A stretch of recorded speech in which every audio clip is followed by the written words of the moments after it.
Radio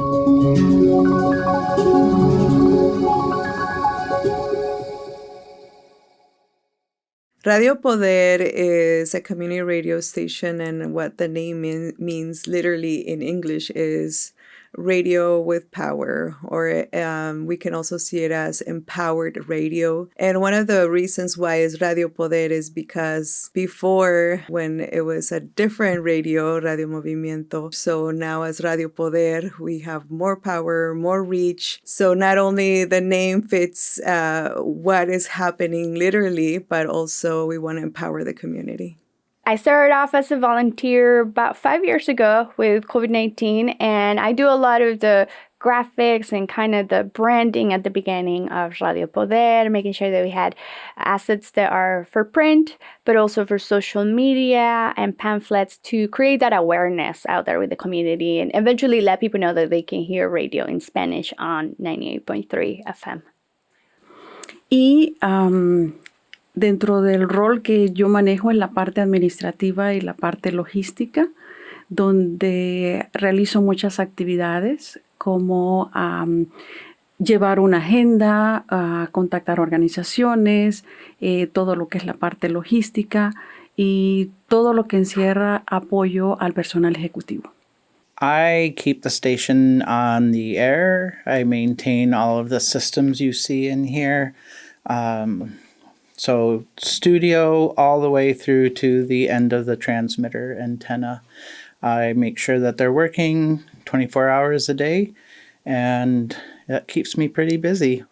Community radio, Radio Poder, is critical because as it started, like you said, 35 years ago with a small group of people, just letting their voice be heard and letting the community know about the injustices that they were living in their workplace.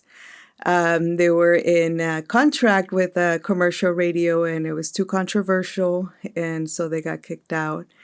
And we knew we needed this voice, and then they came together as community radio. As you know, things progress, and that we still needed a space, or the community still needed a space to raise their voice. Then that's when there were other organizations and also other communities that got involved to know, for us to understand how to build a community radio, what it takes, not only from equipment but also like running a radio. The community got involved. Today, we see the biggest concern is immigration, as we are being attacked, literally.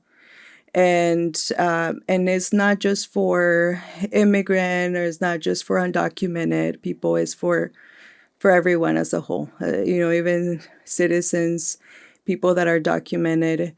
And it's become something that our community feels threatened just because of the color of their skin, of how they look. And so what Radio Poder is doing is also informing the community more, informing where to get the resources that they need, what to do in case of a detention, or if you see someone being detained, and we know that it's become violent. So just seeing that has brought a lot of fear and trauma to the community. We hear youth also feeling threatened, feeling like they can't even, go to school because what happens if my parent gets detained, or if they don't come and pick me up? We're hearing a lot of those fears, and I know that is something that is very real. And like I said, it's something that is impacting all of us. It has been a journey because being on the radio or having a license is not easy, and there's not always those venues that are open to be in a frequency or having a way to let your voice be heard.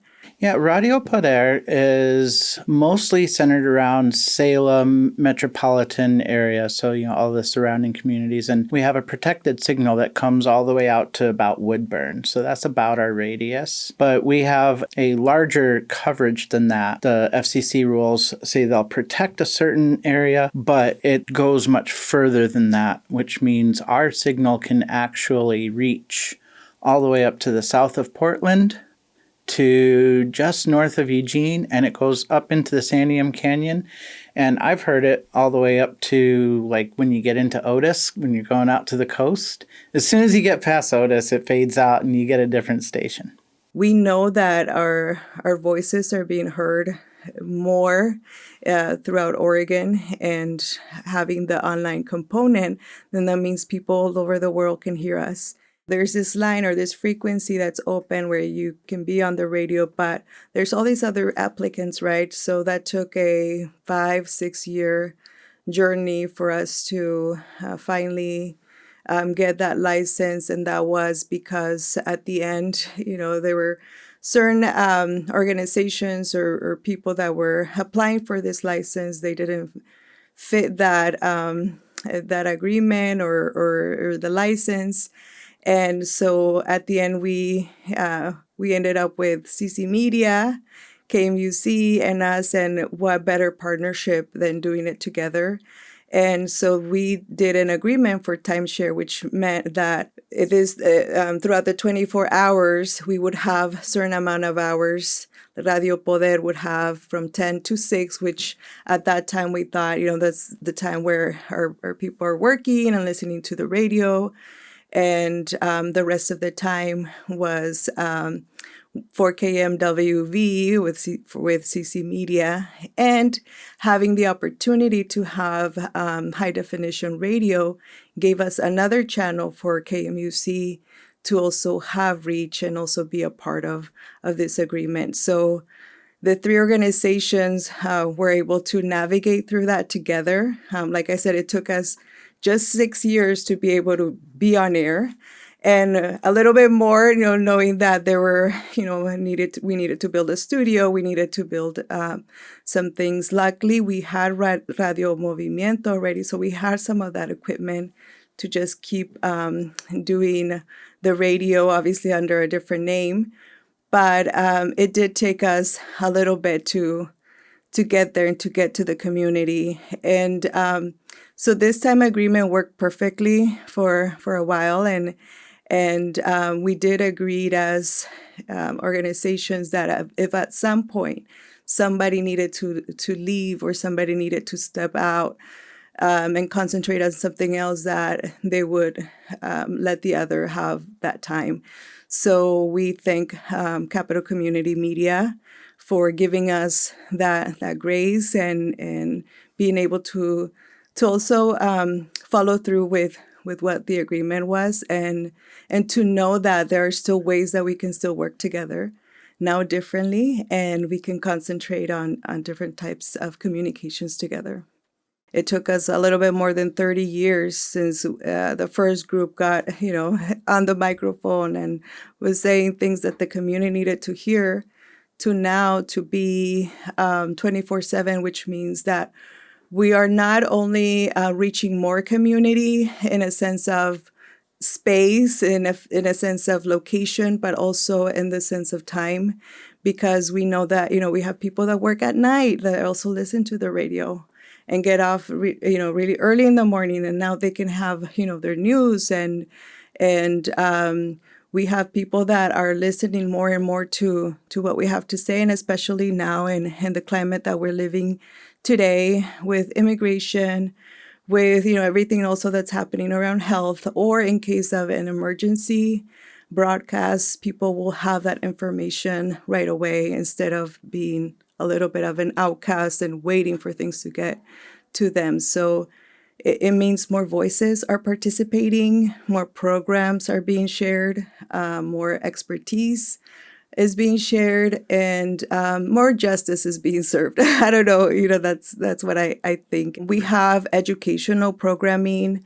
We have programming that shares awareness on social events, social justice events, cultural programming. We also have music that people can relate to.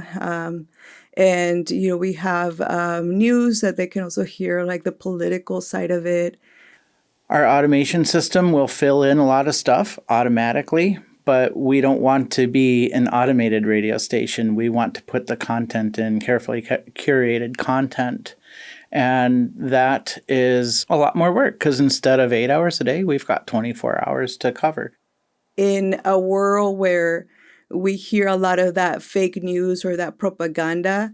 Here is really what you're seeing is what you're hearing. We have people telling their stories directly from their lived experience. And we also have Indigenous voices, Mesoamerican Indigenous voices, which have existed in Oregon for more than 100 years. So being able to reach community that sometimes can't use internet because you need a written form and there's no written form for this language, being able to speak it is really important. So I mean, the building, as you can see, is we call it a little house. It's a house that at some point was also donated and is part of Pekun, who is letting us also use this space. And the how everything started was once we got into the new license agreement, we still felt like we needed to stay here where we started. And you'll see, and people will see the older studio. And like you said, there's a lot of history because a lot of things are more like older, I want to say, not outdated. They're just older. And you get to have a sense of like how people, when they used to do their program, the types of software that they were using or the types of, now we have digital stuff that we can operate from wherever we want.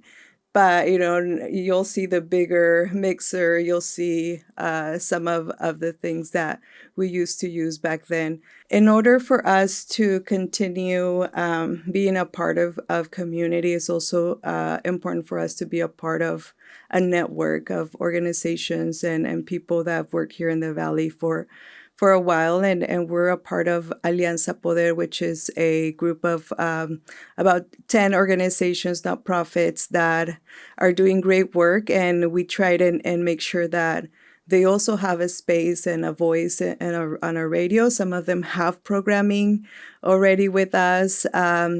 Right behind us, we have Pekun, which is our farm worker union.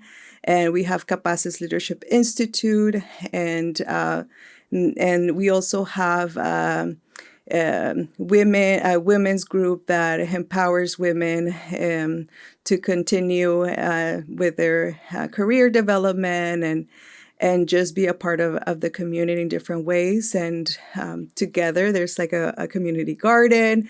So we are part of a community in a greater sense, and that, helps us to continue, like I said, sharing the real stories and the voices of the people. Porque somos una radio comunitaria, somos una plataforma latina, sin fines de lucro, sí, pero somos confiable, una plataforma confiable. I'm honored to get to work with Radio Poder, Alianza Poder, all of the related organizations to Alianza Poder. It's a wonderful community of people. They've accepted me incredibly well, and I've just had such a fun time working with them. It's a station that is broadcasting voices that isn't as well represented in the media around here and across the country. I want to invite everyone to tune in to 98.3 FM or go online and listen to turadiopoder.org. You might hear a program, you might hear someone speaking, but you might hear music, and sometimes that just puts you in a whole different mood, in a whole different space. Most of our programming is in Spanish. We do have some Indigenous language, but we also have some English programming. So you might tune into something that you understand. You might tune into something that you don't, but just kind of hearing those different voices, I think, opens up a new perspective.